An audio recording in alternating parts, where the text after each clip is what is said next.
নমস্কার বন্ধুরা, মাম্পি লাইফস্টাইলে নতুন একটি রেসিপি নিয়ে এসেছি। তো দেখো আজকে কি রান্না করব আর কেমন আছে তোমরা। আশা করি ভালো আছো, আমিও ভালো আছি। তো আজকে দেখো কি রান্না করব। আজকে করব পটল চিংড়ি অল্প মশলা দিয়ে। তো দেখো আলু কেটে সুন্দর করে গোল গোল করে কেটে নিয়েছি, পটল কেটে নিয়েছি, মশলা নিয়েছি, পেঁয়াজ কুচি, রসুন, আদা, কাঁচা পাকা লঙ্কা। তো এটা আমি বেটে নেব।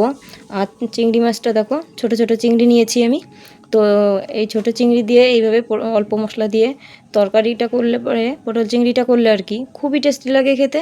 তো ফার্স্ট থেকে লাস্ট পর্যন্ত দেখো বন্ধুরা ভিডিওটা, তো সাথে থাকো। আর এখন আমি চিংড়ি মাছটা লবণ মাখিয়ে ভাজা করে নেব।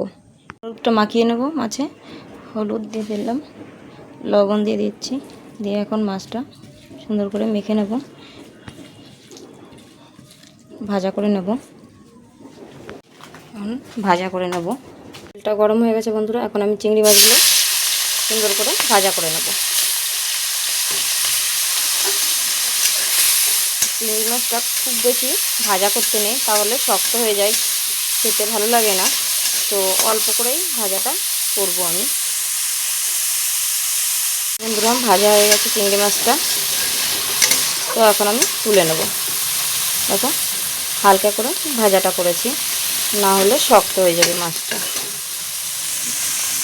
একটু তেল দিয়ে দেবো বন্ধুরা। তেল দিয়ে এখন পটলটা আর আলুটা একসঙ্গে আমি ভাজা করে নেব। সুন্দর করে লাল লাল করে পটল আর আলুটা একসঙ্গে ভাজা করতে হবে। আর এখন একটু লবণ আর হলুদ দিয়ে দেবো, একটু হলুদ দিয়ে দেবো,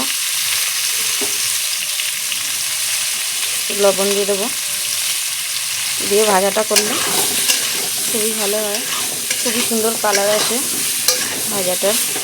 তো এখন আমি সুন্দর করে ভাজা করে নেব বন্ধুরা। খুব সুন্দর করে আমি ভাজা করে নিয়েছি পটলটা আর আলুটা একসঙ্গে। তো এখন আমি তুলে নেব।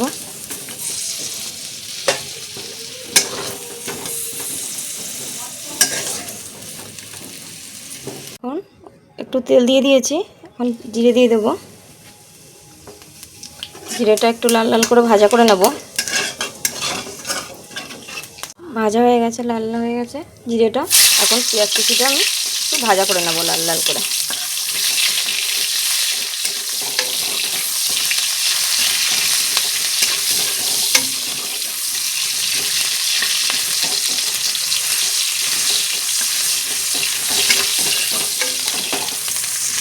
ভাজা হয়ে গেছে বন্ধুরা পেঁয়াজটা।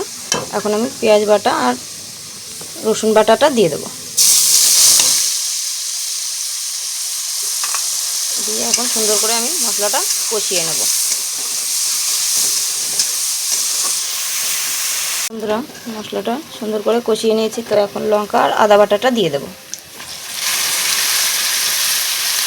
দিয়ে সুন্দর করে কষিয়ে নেব। আর কষানোর সময় আমি এখন জল দেব না, এমনি কষিয়ে নেব সুন্দর করে।